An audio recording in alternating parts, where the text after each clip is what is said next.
ವರ್ಷದಂತೆ ಈ ವರ್ಷವೂ ಕೂಡ ಪೂಜ್ಯ ಡಾಕ್ಟರ್ ಎಚ್ ಎಂ ಗಂಗಾಧರಯ್ಯನವರು ಅವರ ಸ್ಮರಣಾರ್ಥ ಸ್ಥಳದಲ್ಲೇ ಚಿತ್ರ ಬರೆಸುವ ಸ್ಪರ್ಧೆಯನ್ನು ಆಯೋಜನೆ ಮಾಡ್ತಾ ಇದ್ದೀವಿ.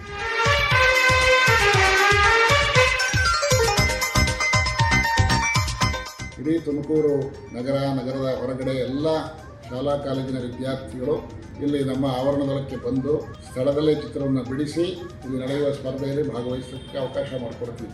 ಇಡೀ ಕಾಲೇಜಿನ ವಾತಾವರಣ ಅವತ್ತಿನ ದಿವಸ ಚಿಲಿಪಿಲಿ ಹಕ್ಕಿಗಳ ಥರ ಬಹಳ ಸಂಭ್ರಮದ ವಾತಾವರಣ ಮೂಡಿ ಬರುತ್ತೆ.